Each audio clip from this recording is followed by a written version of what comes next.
ఎట్టకేలకు కీలక అడుగు పడింది. సుప్రీం డైరెక్షన్స్తో స్పీకర్ ఫిరాయింపు ఎమ్మెల్యేలకు నోటీసులు ఇస్తున్నట్లు తెలుస్తోంది. వరుస పెట్టి ఒక్కో ఎమ్మెల్యేకు స్పీకర్ ఆఫీస్ నుంచి నోటీసులు సర్వ్ చేశారు.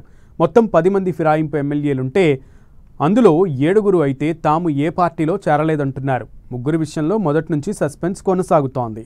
ఆ 3 స్పీకర్కి ఇచ్చే రిప్లై ఎలా ఉండబోతోంది? వాళ్ల సమాధానంపై శాసనసభాధిపతి ఎలా రియాక్ట్ కాబోతున్నారు? ఆ 3 సీట్లకు బై ఎలక్షన్స్ ఖాయమా? ఫిరాయింపులపై యాక్షన్ షురూ చేసిన తెలంగాణ స్పీకర్ ఆఫీస్ నుంచి ఎమ్మెల్యేలకు నోటీసులు జారీ. సుప్రీం డైరెక్షన్స్తో ఫిరాయింపు ఎమ్మెల్యేల వివరణ కోరుతున్న స్పీకర్. తాము కాంగ్రెస్లో చేరలేదంటున్న 7 బీఆర్ఎస్ ఎమ్మెల్యేలు. ఆ 3 ఎమ్మెల్యేలు స్పీకర్కు ఇచ్చే రిప్లైపైనే ఉత్కంఠ. పార్టీ ఫిరాయించిన ఎమ్మెల్యేలకు తెలంగాణ అసెంబ్లీ స్పీకర్ గడ్డం ప్రసాద్ కుమార్ నోటీసులు జారీ చేస్తున్నారు.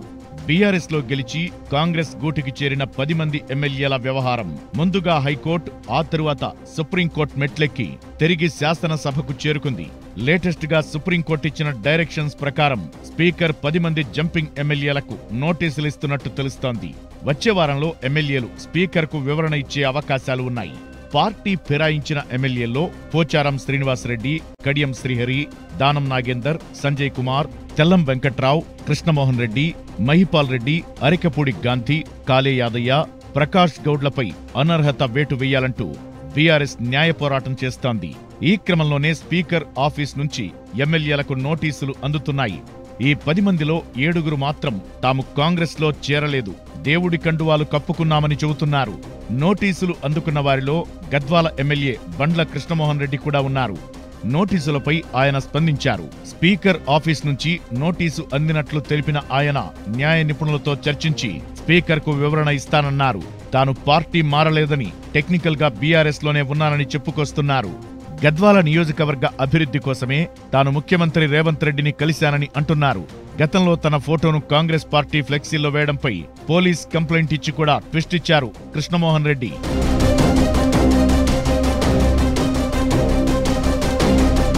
కృష్ణమోహన్ రెడ్డితో పాటు మరో 6 ఎమ్మెల్యేలైతే కాంగ్రెస్ పార్టీలో చేరలేదని అంటున్నారు.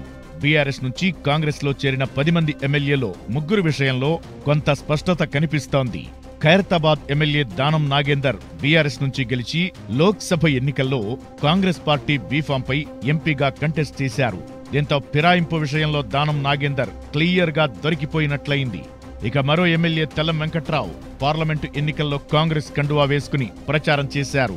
ఎన్నికల ప్రచారం సందర్భంగా వెంకట్రావు ప్రచారం చేసిన వీడియోలు ఉన్న నేపథ్యంలో ఆయన కూడా ఫిరాయింపుల పరిధిలోకి రావడం ఖాయమన్న చర్చ ఉంది.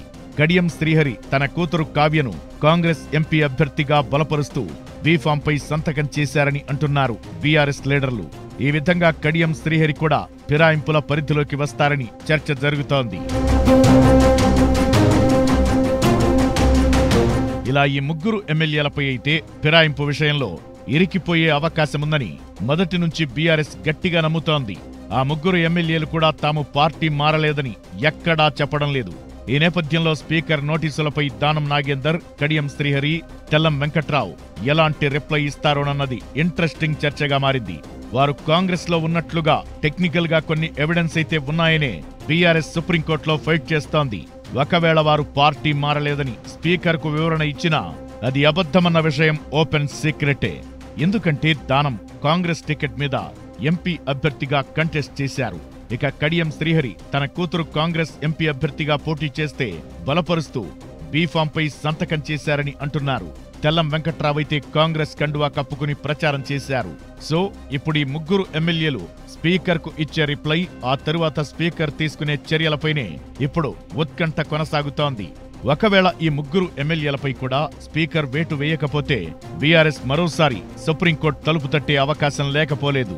ఆ అవకాశమే ఇవ్వొద్దని స్పీకర్ అనుకుంటే దానం, కడియం, తెల్లం మీద వేటు వేయక తప్పదన్న చర్చ జరుగుతోంది. ఈ 3పై చర్యలు తీసుకుంటే ఉప ఎన్నికలు ఎప్పుడు వస్తాయన్న చర్చ కూడా అప్పుడే మొదలైంది. ఎందుకంటే ఇప్పటికే జూబ్లీహిల్స్ సీటు ఖాళీగా ఉంది. బీహార్ ఎన్నికల షెడ్యూల్ తో పాటు జూబ్లీహిల్స్ బైపోల్కు ఎన్నికలు రావచ్చన్న ఊహాగానాలు వినిపిస్తున్నాయి. మరి స్పీకర్ ఈలోపే ఈ 3 నుంచి వివరణ కోరి వేటు వేస్తారా? లేక ఆ ఎమ్మెల్యేలే రాజీనామా చేసి ఉప ఎన్నికలకు రెడీ అవుతారా? స్పీకర్ నోటీసులు, ఆ ముగ్గురు ఎమ్మెల్యేల రిప్లై తరువాత డెవలప్మెంట్స్ ఎలా ఉంటాయో చూడాలి మరి.